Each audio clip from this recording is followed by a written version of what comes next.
یک گو برادر همه کسا لایک خواه میگیریم. اکبر پهلوان شهر دوشنبه، مولا رجب ورزشگر محبوب رشتان زمین. در مبارزه هر دو پهلوان هم انعام عالی، مکافات ارزنده، شاه جایزه تأسیس داده شده است.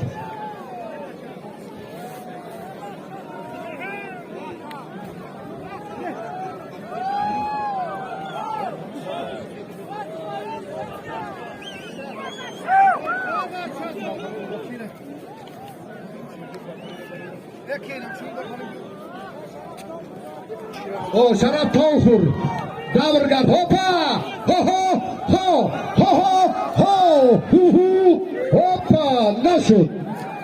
مولا رجب و اکبر در مرکز میدان اسرائیل و شمشاد در گله میافتیم. سه تا شاه جایزه قربان شمشاد اسرائیل، مولا رجب قربان با چرپالش برقرار روانه کنید.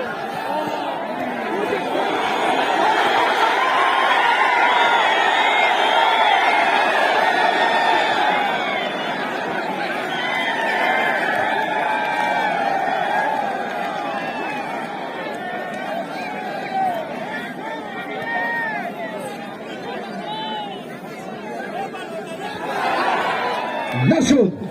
تشکر پهلوان قشنگ 20 ساله شادمان رضایوف، باری دیگر سپاس میگوییم. احسن و تشکر. بسیار مخلصان عزیز دارد. هنرنماییش جالبتر و والاتر و عالیتر.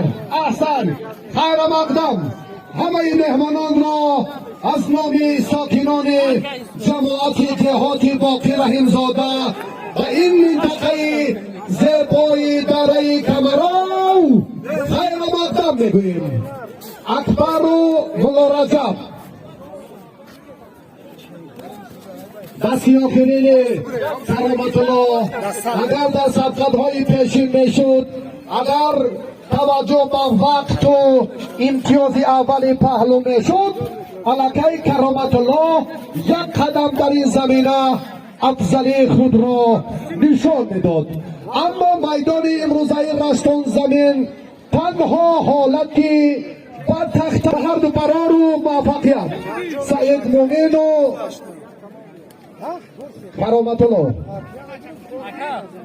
من جمع میکنم 10 بار شین جمع میکنم. ده همه جو حرمت میکنم. ده همه جو حرمت میکنم. بیا گوش 10 بار.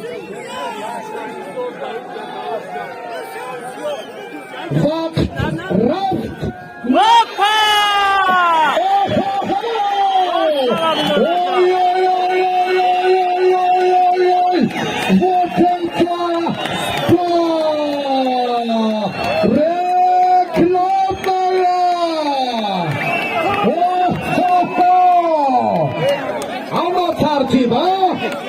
اوه молодец. بخشی فرهنگ شیدو شیدو خنساکی ماته شیدو نشد. کار از کارخانه رفت.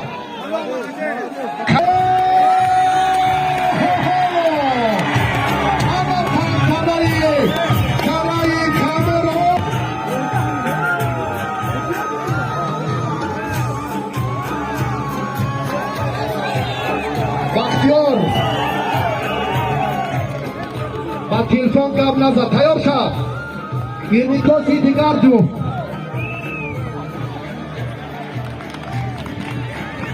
برای طور سعادت مندی